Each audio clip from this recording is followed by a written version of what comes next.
பண்ணுங்க, அப்படியே மூவ் பண்ணுங்க.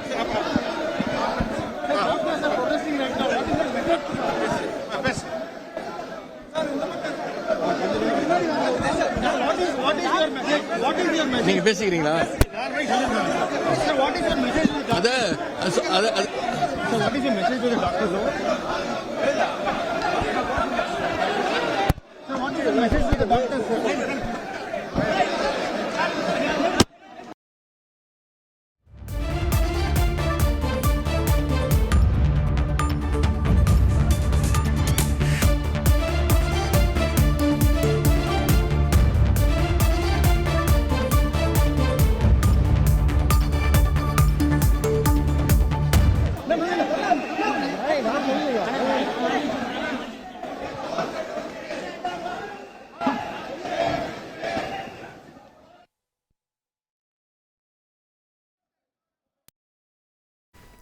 சென்னை கிண்டி மருத்துவமனைக்கு வருகை புரிந்த துணை முதலமைச்சர் உதயநிதி ஸ்டாலினின் வாகனம் முன்பு அமர்ந்து மருத்துவர்கள் தர்ணா போராட்டத்தில் ஈடுபடக்கூடிய காட்சியை நாம் பார்த்து கொண்டிருக்கிறோம். இது குறித்தான முழு விவரங்களோடு இணைகிறார் நமது செய்தியாளர் சதீஷ் முருகன்.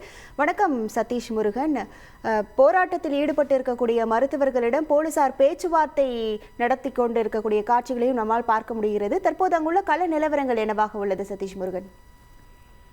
அரசு மருத்துவர் தாக்கப்பட்ட விவகாரத்தில் மருத்துவரை பார்ப்பதற்காக துணை முதலமைச்சர் உதயநிதி ஸ்டாலின் சற்று நேரத்திற்கு முன்பாக கிண்டி மருத்துவமனை வளாகத்திற்கு வந்தார். அவரது உடல்நலம் குறித்து மருத்துவரிடமும் அவரது குடும்பத்தினரிடம் கேட்டறிந்த பின்னர் செய்தியாளர்களை சந்தித்தார். உரிய நடவடிக்கை எடுக்கப்படும், மருத்துவ சிகிச்சை முழுமையாக வழங்கப்பட்டிருக்கிறது மற்றும் மருத்துவமனையில் பாதுகாப்பு அளிப்பது தொடர்பாக விரிவாக செய்தியாளர்களை சந்தித்த பொழுது கலைஞர் நூற்றாண்டு மருத்துவமனை வளாகத்தில் பணிபுரிந்திருக்கக்கூடிய அரசு மருத்துவர்கள், செவிலியர்கள், மருத்துவ ஊழியர்கள் திடீரென அவர் வந்திருந்த கார் முன்பு அமர்ந்து போராட்டத்தில் ஈடுபட தொடங்கினர்.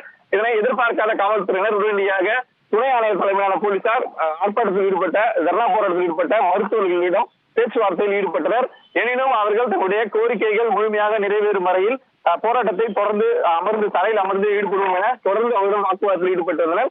இதனால் துணை முதலமைச்சர் உதயநிதி ஸ்டாலின் செய்தியாளரை சந்தித்து முடித்து வெளியே வந்த பொழுது தனது வாகனத்திற்கு முன்பு மருத்துவர்கள் போராட்டம் நடத்திருக்கக்கூடிய சூழ்நிலை அவரது கார் வேறு பக்கமாக எடுத்துச் செல்லப்பட்டு அவர் அந்த வாகனத்தில் ஏறி சென்றார். இதன் தொடர்ச்சியாக சுகாதாரத்துறை அமைச்சர் மா சுப்பிரமணியன் மருத்துவ போராட்டத்தில் ஈடுபடக்கூடிய மருத்துவர்களிடம் பேச்சுவார்த்தையில் ஈடுபடுகிறேன், கொஞ்சம் பொறுமையாக இருக்கும் என தெரிவித்துவிட்டு துணை முதலமைச்சர் உதயநிதி ஸ்டாலினை அனுப்பி வைத்துவிட்டு தற்பொழுது அமைச்சர் மா சுப்பிரமணியன் போராட்டத்தில் ஈடுபட்டுள்ள மருத்துவர்களிடமும் அரசு மருத்துவர்களிடமும் அதே போல செவிலியர்கள், ஊழியர்களிடம் பேச்சுவார்த்தையில் ஈடுபட்டு வருகிறார்.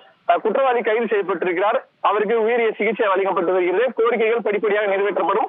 உங்களுடைய போராட்டத்தை உடனடியாக கைவிட வேண்டும் என்கிற அடிப்படையில் அவர் தற்போது அந்த மருத்துவர்களிடம் போராட்டத்தில் ஈடுபட்டு வருகிறார். இந்த சூழ்நிலையில நாளைய தினம் சென்னை முழுவதும் பதிப்புறக்கணிப்பு போராட்டத்தும் அறிவித்திருக்கக்கூடிய சூழ்நிலை, அரசு மருத்துவர்கள் அறிவித்திருக்கக்கூடிய சூழ்நிலை அந்த மருத்துவ சங்கங்களுடைய பிரதிநிதிகளிடம் இன்று மாலை 3 மணி அளவில் அமைச்சர் மா சுப்பிரமணியன் பேச்சுவார்த்தை நடத்துவார் என்றும் தகவல்கள் வெளியாகியிருக்கிறது. உங்கள் முழு விவரங்களுக்கு நன்றி சதீஷ் முருகன். செய்திகளை உடனுக்குடன் தெரிந்து கொள்ள உடனே சப்ஸ்கிரைப் பண்ணுங்க.